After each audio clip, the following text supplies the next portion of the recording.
बोलो बद्री विशाली की जय। बाबा बद्री विशाल के दर्शन करने के बाद मैं निकल पड़ता हूँ पंच प्रयागों को एक्सप्लोर करने के लिए और रास्ते के खूबसूरत नज़ारों का आनंद लेता हुआ मैं पहुँच जाता हूँ हनुमान चट्टी।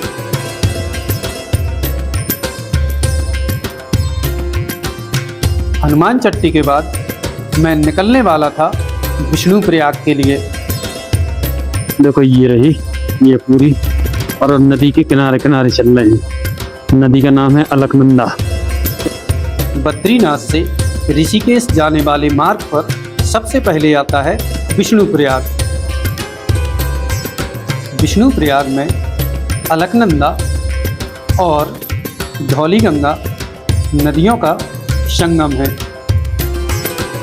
कहा जाता है कि यहाँ भगवान विष्णु ने ध्यान किया था और नारद मुनि ने यहाँ तपस्या की थी।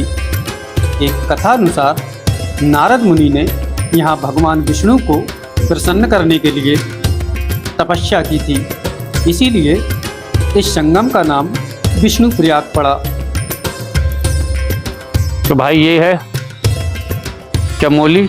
मैं गोपेश्वर से चमोली आ गया और इधर से जा रहा हूँ नंदप्रयाग, और नंदप्रयाग से कर्णप्रयाग और फिर देवप्रयाग होते हुए सीधा घर।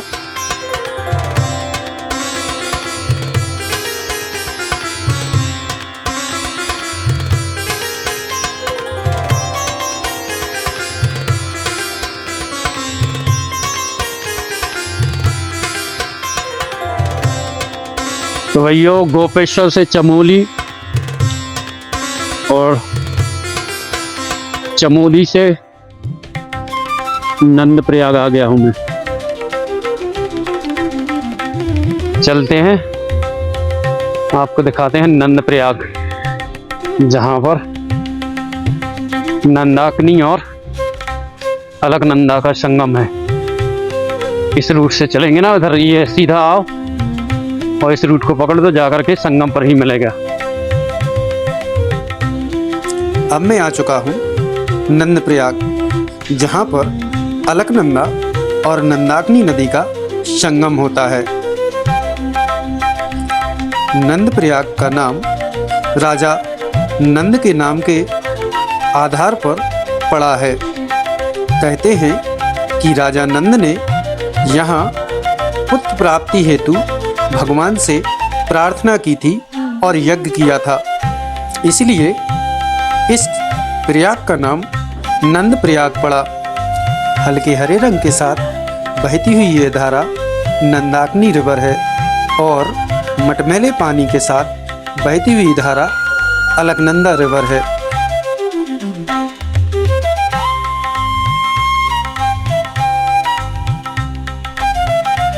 तो भाइयों ये था नंदप्रयाग, जहाँ पर अलकनंदा जो बद्रीनाथ से आती है और नंदाकिनी मिलकर के एक संगम का निर्माण करती हैं, जिसको नंदप्रयाग कहा जाता है। अब आगे चलते हैं, आगे मिलेगा आपको कर्णप्रयाग। तो दोस्तों ये जो मार्ग है ना बद्रीनाथ से सीधा जो ऋषिकेश के लिए आता है, ये अलकनंदा नदी के बिल्कुल किनारे किनारे चलता है। कुछ जगह पे थोड़ी दूर पे है, बिल्कुल इधर ये पास बगल में देख रहे हैं ना, ये पूरी अलकनंदा रिवर है। उधर ये शुरू होती है। इसका पहला जो प्रयाग पड़ता है वो होता है विष्णु प्रयाग, और विष्णु प्रयाग में धौलीगंगा और अलकनंदा मिलती है, लेकिन नदी उधर से अलकनंदा ही रहती है। फिर उधर से आकर के नंद प्रयाग में अलकनंदा और नंदाकिनी मिलती है। अब आगे जाएंगे अपन कर्णप्रयाग में। तो इधर ये देख रहे हो ना, ये बगल में ये पूरी अलकनंदा रिवर है, और केदारनाथ की तरफ जाओ ना तो वो मंदाकिनी नदी होती है। तो इधर अलकनंदा और उधर मंदाकिनी, ये पूरा सिस्टम है। इन दोनों नदियों के किनारे ही जितने तीर्थ है ना, वो इन्हीं नदियों के किनारे पर है। चलो तो साथ साथ ले चलते हैं नदी के आपको, और मिलते हैं कर्णप्रयाग में। तो दोस्तों इधर से ये जो कार आ रही है, ये रास्ता गया है बद्रीनाथ की तरफ, और ये चला जाता है ऋषिकेश की तरफ। और बिल्कुल इसी पुल के नीचे, ये जो सामने पुल है ना, इसी पुल के जस्ट नीचे संगम है। और इधर से ये बोर्ड दिख रहा ना, इधर से सीधे जाओगे ना तो इधर से ये रास्ता है आदि बद्री के लिए। और ये हम खड़े हैं अभी कर्णप्रयाग में। कर्णप्रयाग पवित्र पंच प्रयागों में तीसरा प्रयाग है, जो उत्तराखंड राज्य के चमोली जिले में स्थित है। कर्णप्रयाग में अलकनंदा और पिंडर नदियों का संगम होता है।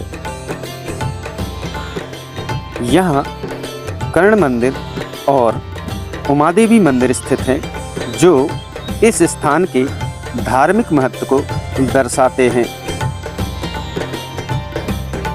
कर्णप्रयाग का इतिहास और पौराणिक कथाएं इसे एक महत्वपूर्ण धार्मिक और पर्यटन स्थल बनाती हैं।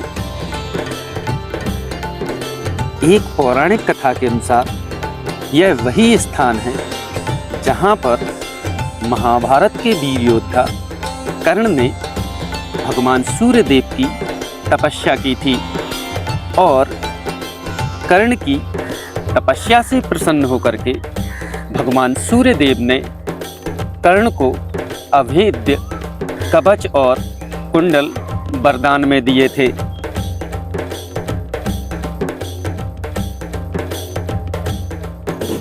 एक अन्य कथा के अनुसार भगवान कृष्ण ने महाभारत युद्ध के बाद कर्ण का अंतिम संस्कार अपनी हथेली को कर्णशिला के ऊपर रखकर अपनी हथेली के ऊपर किया था। इसलिए भी इस स्थान को कर्णप्रयाग कहा गया है।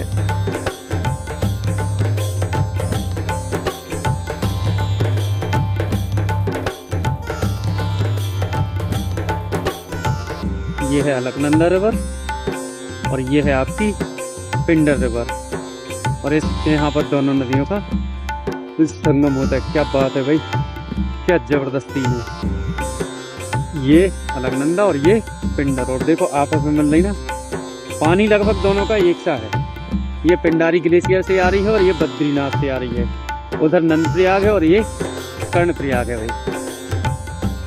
पिंडर रिवर को कर्णगंगा के नाम से भी जाना जाता है, इसलिए भी इस प्रयाग को कर्णप्रयाग कहा जाता है। पिंडर नदी का उद्गम पिंडारी ग्लेशियर से होता है, जो उत्तराखंड के कुमाऊं क्षेत्र के बागेश्वर जिले में स्थित है।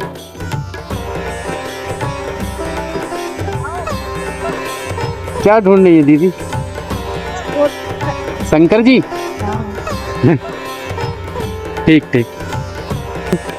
ये जो तट था ना वो नीचे तक था, लेकिन इतना बहाव आया ना कि इधर से ये पूरे में पत्थर फैल गया है। इधर देखें, और यहाँ पर बहुत सुंदर सुंदर पत्थर हैं भाई।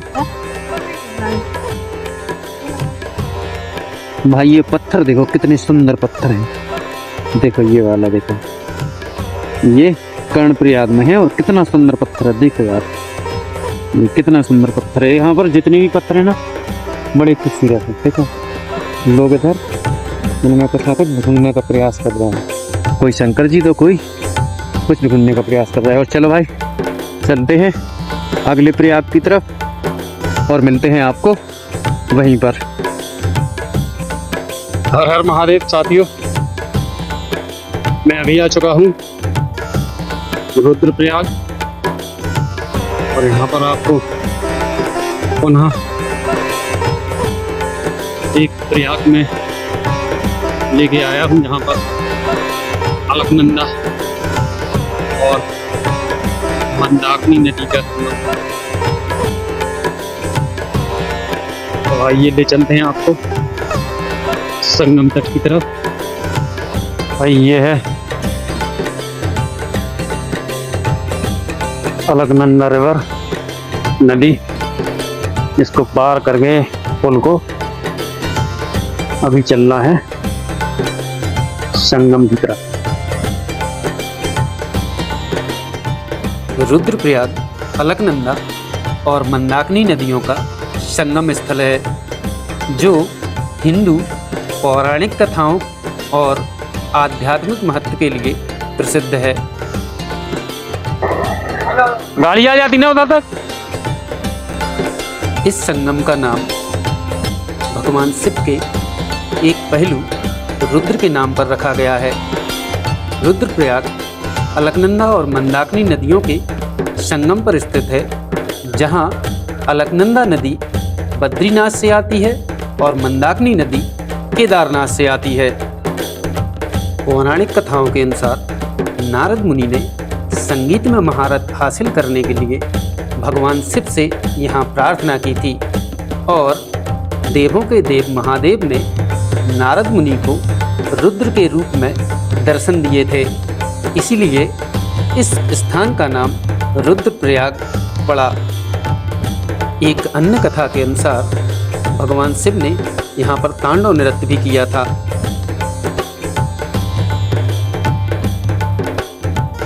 मंदाकिनी नदी पर बने हुए इस ब्रिज को पार करके मैं पहुंच जाता हूं संगम के दूसरी तरफ, क्योंकि वहां से दोनों धाराएं स्पष्ट रूप से दिखाई पड़ रही थी। ये है भाई यहाँ से शानदार व्यू आप देख रहे। ये वाली धारा है, ये है आपकी मंदाकिनी रिवर जो केदारनाथ से आती है, और ये वाली देख रहे हो ना, ये जो मटमैली है, ये बद्रीनाथ से आने वाली अलकनंदा है। और इन दोनों नदियों का प्यारा सा संगम है ये, और ये संगम है रुद्रप्रयाग का। ये है इधर, ये जो बिल्डिंग देख रहे हैं ना सामने, इसमें तर्पण वगैरह होता है। इधर आप बैठ करके आनंद ले सकते हैं, और यहाँ से नीचे जा कर के आप दोनों नदियों के संगम में स्नान भी कर सकते हैं। और ये है यहाँ का प्यारा सा व्यू, इसको बोलते हैं रुद्रप्रयाग। और अगर आप चाहें तो इस रास्ते से जा कर के आगे मंदिर है, वहाँ पर भी आप दर्शन कर सकते हैं। मैं इस वीडियो को यहीं पर समाप्त करता हूँ और आगे चलते हैं अगले प्रयाग की तरफ। हर हर महादेव। यहाँ से जब आप केदारनाथ के लिए जाएंगे ना, तो ये है आने का रास्ता, और ये ऊपर आप देख रहे हैं ना, इधर से ये जाता है आपका केदारनाथ के लिए। ये केदारनाथ जाने वाला रास्ता है पूरा। और ये 5 प्रयाग आपको एक ही रूट पर मिलने वाले हैं, बद्रीनाथ से ऋषिकेश वाले रूट पर। अगर जाएंगे तो इस रास्ते पर आपको मिलेंगे, और आएंगे तो इस रास्ते पर। लेकिन जाने वाले रास्ते में आपको देवप्रयाग, रुद्रप्रयाग ही शायद 2 या 3 प्रयाग मिलते हैं। लेकिन जब आएंगे आप लौट करके, तो आपको 5 के 5 प्रयाग एक ही रूट पर मिलते हैं। बोलो हर हर महादेव। रुद्रप्रयाग के दर्शन करने के बाद मैं निकल पड़ता हूँ देवप्रयाग के लिए। और देवप्रयाग और रुद्रप्रयाग के बीच में पड़ता है माँ धारी देवी का मंदिर। धारी देवी को 4 धामों का रक्षक माना जाता है, और ऐसा माना जाता है कि मंदिर में विराजमान मूर्ति दिन में 3 बार अपना रूप बदलती है। सुबह एक कन्या, दोपहर में एक युवती, और शाम को एक बूढ़ी महिला के रूप में माँ दर्शन देती हैं। तो चलते हैं और मिलते हैं मंदिर पर। हर हर महादेव मित्रों, ये है माँ धारी देवी, जिनका मंदिर अलकनंदा रिवर के बीचों बीच बना हुआ है। आप चाहें तो दर्शन कर सकते हो। और प्रवेश द्वार ये है, यहाँ से आपको फिर ऐसे ऐसे ऐसे ऐसे ऐसे नीचे जाना होता है। और इधर अभी कतार लगी हुई है माँ धारी देवी के दर्शन के लिए। कितना खूबसूरत मंदिर है। और ये है ब्रिज, आप इसको पार करके उस तरफ भी जा सकते हैं। धारी देवी टेम्पल के लिए आपको यहाँ से जाना होगा, और यहीं से सीढ़ियाँ नीचे की तरफ जाती हैं। एक प्रसिद्ध पौराणिक कथा के अनुसार धारी देवी माँ काली का ही एक स्वरूप है, और 4 धाम की रक्षक मानी जाती हैं। धारी देवी मंदिर उत्तराखंड के श्रीनगर से 15 किलोमीटर पहले पड़ता है। माँ धारी देवी मंदिर के दर्शन करने के बाद मैं निकल पड़ता हूँ अगले प्रयाग देवप्रयाग की ओर। तो भाइयों, इधर आ चुका हूँ अभी मैं देवप्रयाग में। जहाँ पर अलकनंदा और भागीरथी दोनों नदियों का संगम होता है। और मैंने ले ली है ये बॉटल क्योंकि यहीं से गंगा नदी बनती है। माँ गंगा का निर्माण वैसे तो गौमुख से निकली है, वो बात अलग है, लेकिन यहाँ से जब भागीरथी और अलकनंदा नदी दोनों मिलती हैं, गंगा मैया का निर्माण करती हैं। तो आइए चलते हैं नीचे। और देवप्रयाग उत्तराखंड में अलकनंदा और भागीरथी नदियों के संगम पर स्थित एक प्राचीन और पवित्र शहर है। एक पौराणिक कथा के अनुसार भगवान राम ने रावण को मारने के बाद ब्रह्म हत्या की पाप से मुक्ति के लिए यहाँ तपस्या की थी। देवप्रयाग में रघुनाथ जी का मंदिर जो भगवान राम को समर्पित है, विशेष रूप से प्रसिद्ध है।